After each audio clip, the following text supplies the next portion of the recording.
So in this sea of offerings in the automotive space, you've got everything from A to Z, from every brand from A to Z, and it's all pretty much a level playing field. Engines are not something that you really gauge the vehicles by as much, only from a standpoint of this one has more power than this one or less than that, or it performs a little better. Most automotive offerings have an engine that's going to last. It's going to stand the test of time. But that's nothing new under the sun. What differentiates one automotive maker from the other is how they package the whole thing up. Does it have the right technology? Does it have the right engine and transmission combination, particularly if it's a premium car? And nowadays, you don't even have to be premium to get every bell and whistle under the sun. Kia, as I mentioned, tends to think of that first. So you cover the bases with most people. The things that people are going to be most concerned about already met. So now you just have to wow them with every other bell and whistle you can imagine putting in the vehicle and hope they get over the difficult task of accepting that Kia is now a legitimate automaker and they have nothing to be embarrassed about when they drive or own it. It's starting to happen. I decided that I wanted something that would allow me to have an everyday vehicle that was livable. This is a Mercedes GLC, one of their most popular cars. This is a CPO. I didn't go brand new. It's a 19. I opted to go with the GLC 350e. Now you'll guess that the E stands for electric. This is a plug-in hybrid electric. And it does have electric range. And this will be the first electric that I've ever owned. But the range isn't fantastic. And I don't think a lot of the PHEV vehicles have really amazing range. This one has a 2-liter 4-cylinder turbo. It's not liquid fast, but it's quick. 7-speed transmission. And for the most part, that fun factor that I was looking for is still there. The other thing was storage, obviously. And it really has a pretty moderate cargo area. But this does offer quite a bit of storage space. It's pretty reasonable. Pretty good entrance height. My child's growing, so I needed something that he could fit in now. And if I keep this vehicle for a while, it'll still be a reasonable vehicle for him to have to get in and out of. Me being about 6 feet tall, this seat's a bit further up than the seat I actually sit in, but not much. If you look, there's like very, very minute differences in how far back they are. And if you look, I've got so much knee clearance right here between myself and the back of the seat. Headroom wise, pretty decent. Initially, I was looking at BMW because that's just one of my favorite brands, and I've had a lot of those, and they tend to get the sporting part of it right. So I considered a BMW X3, and I didn't go beyond that or below that because everything else, the X1's pretty small. The X5 was more than I needed because we have another vehicle that you'll see in the near future that fits that bill. So I just needed a good medium-sized vehicle. And the BMW stood out to me because they're very, very nicely designed. The only thing about the BMW that I could not get past was the interior dash layout. They've been using that dash layout so long that I think there are fossils of it. And I just couldn't bring myself to buy a vehicle that I'm probably gonna drive for no less than 2 years, having to look at that and just be like, they could have done so much better. So when I look at the interior on this car, I really like the way that they put it together. So every element, other than that not being a TFT screen, which didn't bother me, I like the center stack especially because there's nothing going on there except the key things that need to be there. Now, a unique feature that Mercedes has gotten away from is this guy, which is the this little touchpad knob thing, which they no longer have the piece on top that you see there. They changed that. It's been updated because that thing is kind of useless. And then in the middle, you've got your main control center. So this is where you control your HVAC, your audio, and all those things. The other interesting thing about the way that this one's laid out is the gear selector. It actually is a stock you know, on the columns. And Mercedes has been doing this for a while. And the genius of it is it cleans up this entire section. Not having that gear selector in the middle means you can use this space for something more reasonable, more usable. Cup holders that actually work. I actually had to add to this vehicle this charging plate. And thankfully, there's a lot on the market for these vehicles since they've been out since 16 in this configuration that will allow you to like add things that are missing from the vehicle. This did not have the wireless charger. I bought this unit that if you look at it, it slots right in there. It doesn't even look like it's an add-on. And you just drop your phone in it and it charges sitting on this pad. And when it's in there, it does poke out a little bit because that's not nearly as deep as it looks, but you can still close the lid with the phone in it if you choose to do that. So I can turn it on and off if I don't need to charge anymore, but it will automatically stop charging once the phone has reached its maximum charge capacity. But this is your information center, as I mentioned, and there's a ton of stuff that shows up in that section. You've got this section, which is driven by this little dial and control panel. This has a touch pad, so you can basically use it as if it were a touch screen. So this is the funny thing. So you don't have a touch screen, but this is like a touch screen interface. So you're just navigating through this thing with your finger. And it works. And if you're used to this, you know, it works pretty well. So you're not reaching up and touching the screen, you're actually using this. They no longer have this part. It's more of the centerpiece in the middle here. So this is gone and it lives underneath as a pad.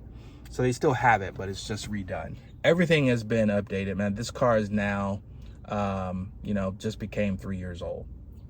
But not a lot has changed from this model to the new model, with the exception of the TFT and some of the features that they now will give you. Interestingly, in the back, they do have, you know, a cigarette lighter port, and they have a cigarette lighter in the actual car. But back here, they don't have a USB, which I thought was weird. Like, why would you put that in and need to put the little charge adapter in order to connect a USB port? That was kind of stupid.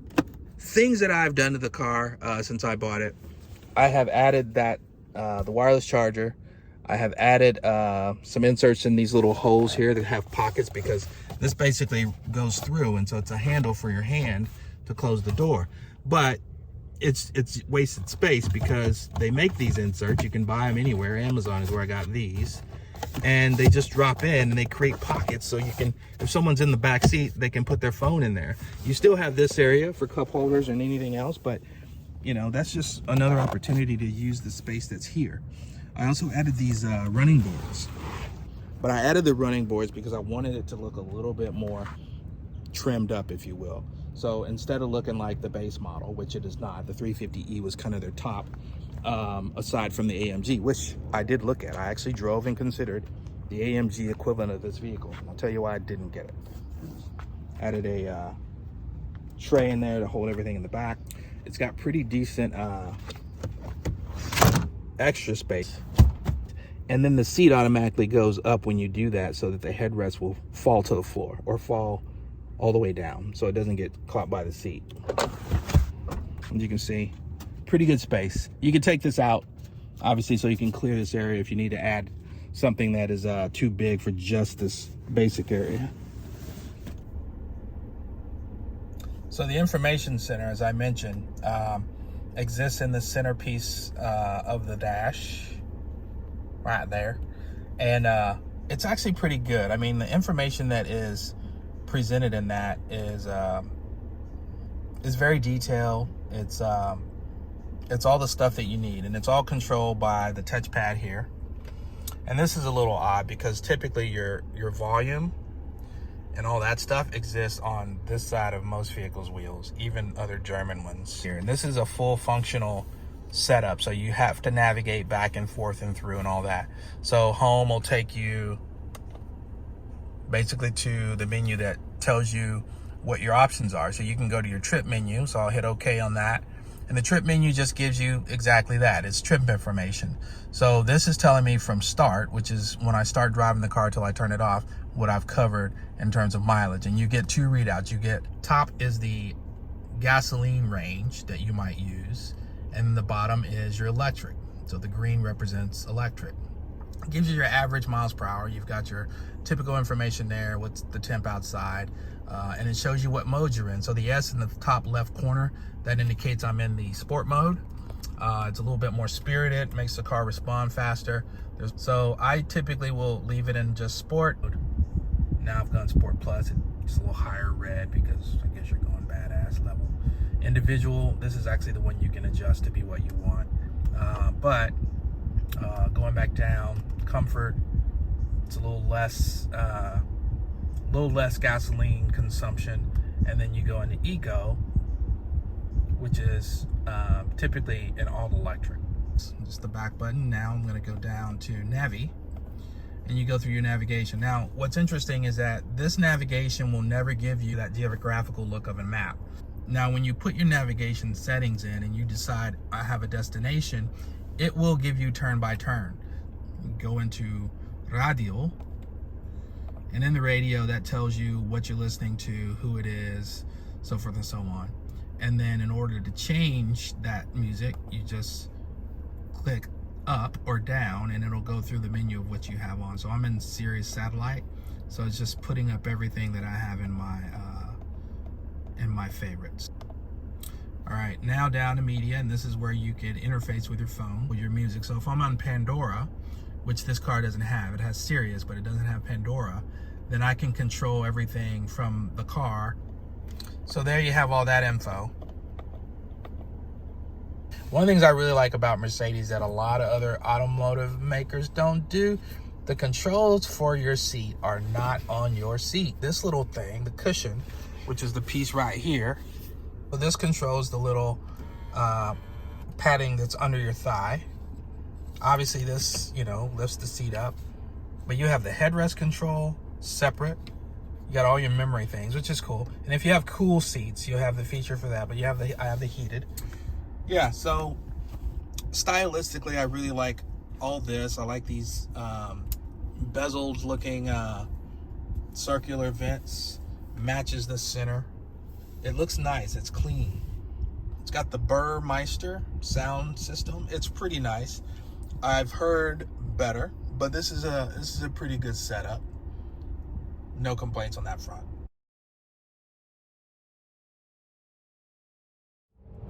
Overall, though, I do really like the way this thing drives.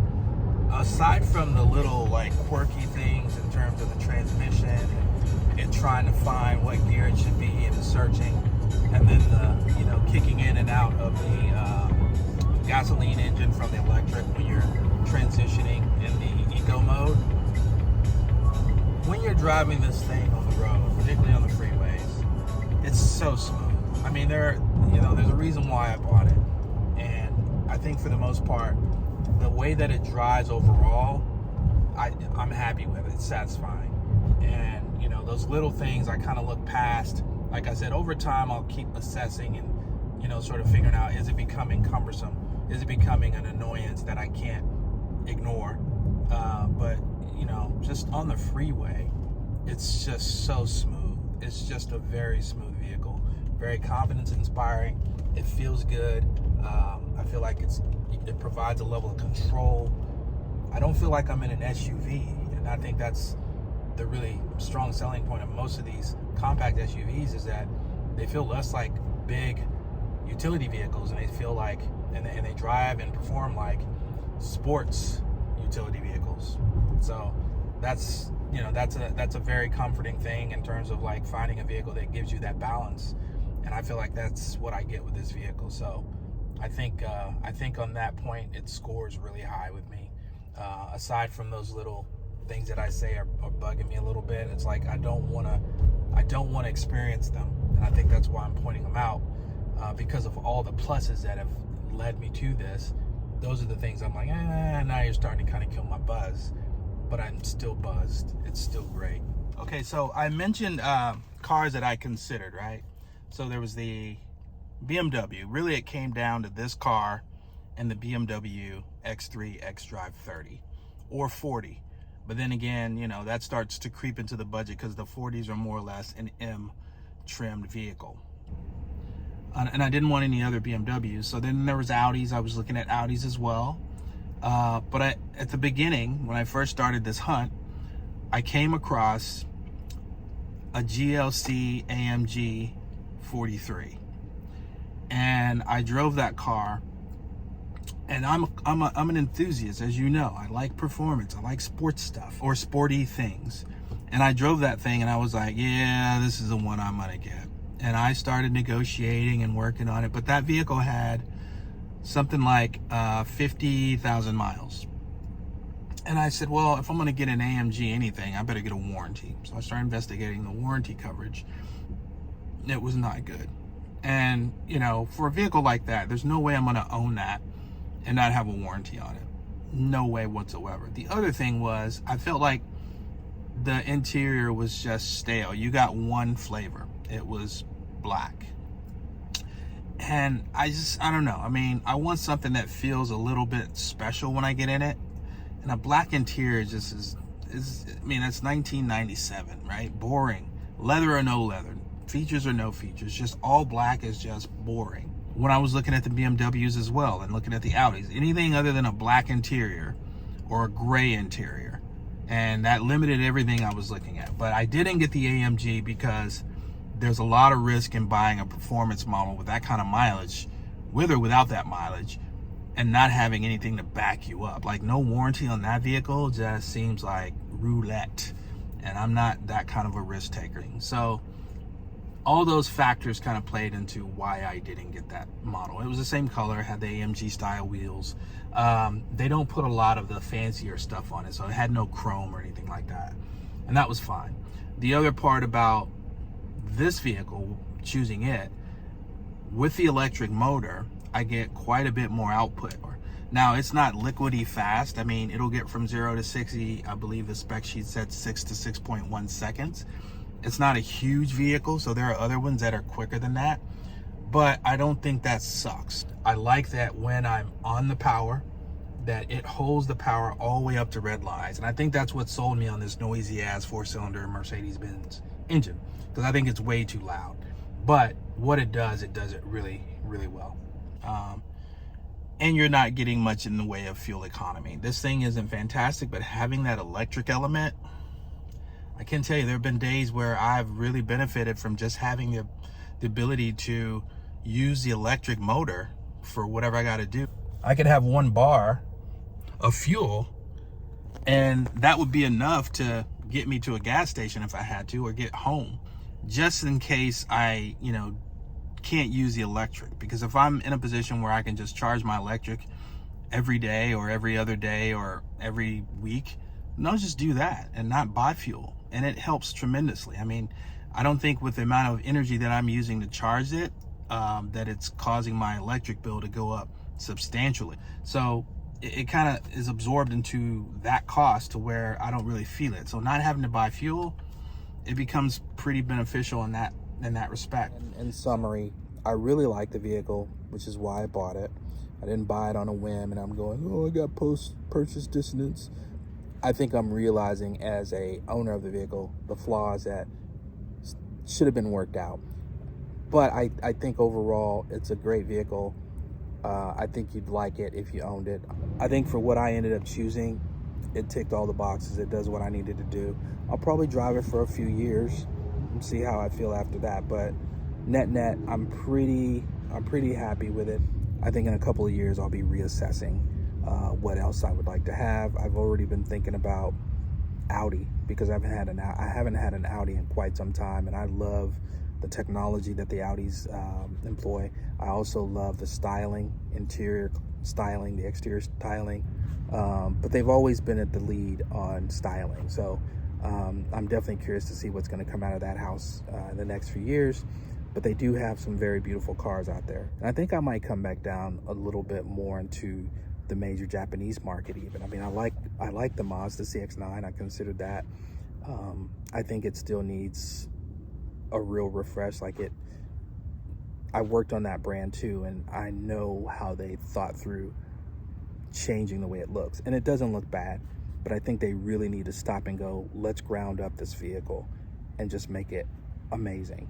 And they have the drivetrains, they have the the engineering to make it a very dynamic and enjoyable vehicle. Because if you drive a CX-9 or CX-5, which is their top seller, you're gonna like it. You're gonna like it a lot. I think they're just a little bit behind because they're still a small brand, but they're definitely on the radar.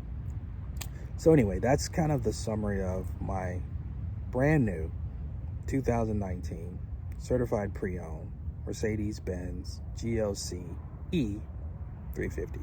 Thanks for watching. Share, subscribe, like. Till next time, all-wheel drive. Peace out.